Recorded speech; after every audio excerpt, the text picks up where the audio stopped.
Hello? You you actually care about Red 1? Is this a joke, guys? Okay.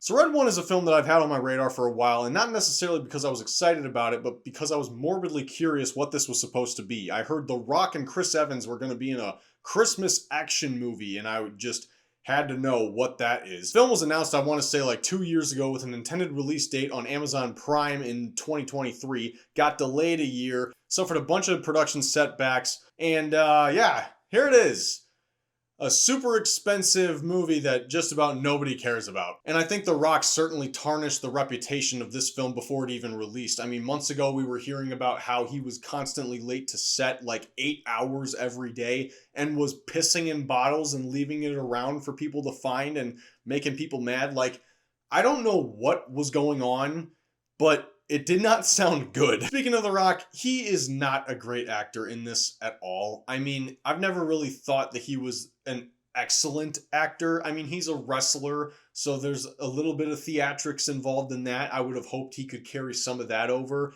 But I feel like between John Cena and Dave Bautista, they're really the only wrestlers, mostly Bautista, that have been successful and actually talented actors in Hollywood. The Rock is just the same character in every movie, doesn't really do a whole lot. You can maybe find some differentiation in characters like Hobbs from Fast and Furious, but even he in more recent entries has kind of blended in with that typical Rock persona. And in this one, it felt like he was kind of carrying over that stone-faced Black Adam, no emotion whatsoever personality, as opposed to when he's all light and bubbly when he's playing Maui in Moana. Also, his character just has zero depth or explanation. I'm pretty sure his name was like Cal or something.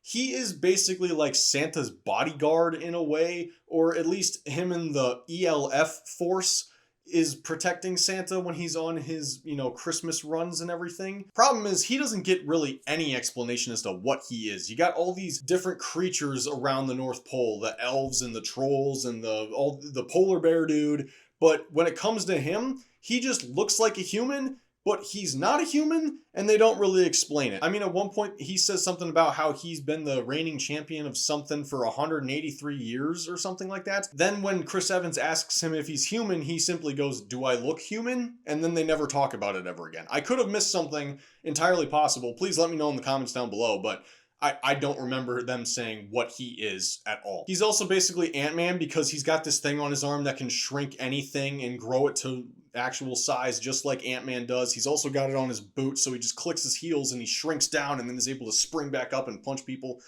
I don't know what they were going for there. Chris Evans hasn't had the best track record since Endgame. I mean, he's certainly been trying in the projects he's attached to, but they're not always the best, as is the case with this film. I feel like he's probably the only actor in here, aside from maybe J.K. Simmons, who's actually putting any thought into what he's doing. Granted, he's given terrible material, and it's really hard for him to work with. He's trying to be funny, but it's just not landing all the time. Like I said, J.K. Simmons is in this. He plays Santa Claus. He is very limited in his appearance because the whole point of this film is Santa Claus getting kidnapped, so he doesn't have a lot of screen time. What we have with him is at least enjoyable, but I would have liked to have a little bit more with him. Everyone else felt like they were collecting a paycheck. There were so many other big names in here that just didn't need to be here, could have been played by literally anyone else, and it's really frustrating that they're wasting this much talent and money. I mean, for example, Lucy Liu's character is basically like the Nick Fury of the mythical world, where she basically runs some organization called Mora, which is an acronym I can't remember, but it's basically like S.H.I.E.L.D., but for mythical creatures. And so at one point, there's an appearance by the Headless Horseman that scares the crap out of Chris Evans, and right in that moment, I had PTSD flashbacks to The Mummy from 2017 with the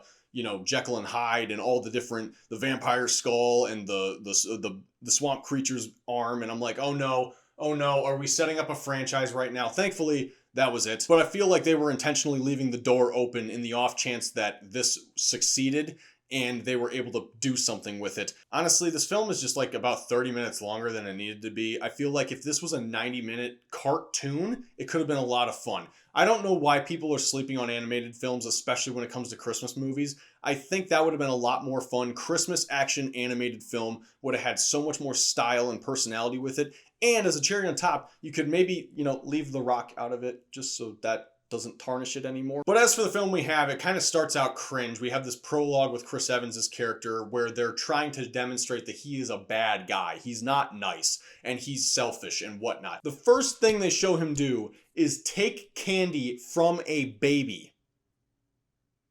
Yeah. Really? Once it gets to the North Pole and introduces all the Santa Claus and Christmas lore and all that stuff, it got a little bit more enjoyable. I found it weird that they kept referring to the reindeer as girls. Okay, whatever, big deal, they're females, but like, they've got antlers. So, hey, can you believe that this action Christmas movie doesn't totally make sense? But once we get the rising action and kick off the actual plot of the film with the Christmas kidnapping of Santa Claus and whatnot, it just didn't really go anywhere for me or do much. It kind of meandered and tried to do all these other things, and it really didn't do anything that entertaining or exciting. And I'm not even kidding you, I was fighting off the urge to fall asleep in the theater, which is something that I never do. And then to culminate the entire movie, we end with a giant CGI monster fight, which makes this even more generic than it already was. And speaking of CG, the CG in this film is atrocious at worst and just passable at best. I think the polar bear looked fine, I guess. Krampus looks cool, but then again, isn't he mostly practical? Why wouldn't you just stick with the mostly practical stuff? You have so much CG in here, so many green screens that look so bad, and yet there is a $250 million production budget price tag on this movie. You do not feel that one bit. Now granted, 50 million of that went to The Rock and all of his unprofessionalism, but you'd think that even on a $200 million film, it would look at least competent. Like I said before, Chris Evans is trying to be funny in this. Everyone's trying to be funny in this, honestly, but the humor is just so garbage. It's like MCU levels of humor, and not to, punch down on the MCU. There's plenty of funny moments in those Marvel movies, but you know the ones where the joke is overstayed its welcome, there's way too much of a wind-up before the hit, and the hit just ain't worth it. Jokes that make you cringe. Ant-Man and the Wasp Quantumania comes to mind. Mechanized organism designed only for kill. MODOK. Oh, I get it. It's an acronym. It's an acronym. Mechanized organism designed only for killing. Actually, that's MODOK. Now, overall, who is this intended for? I think kids will enjoy it. Granted, I don't know. It's weird because this is PG-13. It's not like a kid's movie, but it's not like an adult's movie. I feel like this would be more marketed toward middle schoolers, older kids, that kind of thing. But I don't really see many of them thinking this is all that cool. I mean, maybe. I could be totally wrong. I'm 24, what do I know? But yeah, I don't know, maybe this will be fun for someone. I'm definitely not that person. And of course, the age-old question, should I go to the theater and see this, or should I stream it at home? Honestly, it comes down to whether or not you are interested in it at all. If you didn't have any interest in this film based off the trailers, I don't think sitting for 2 hours in the theater is going to change your mind. You can wait till it hits Netflix or Amazon or wherever it's going to go after it inevitably leaves the theater.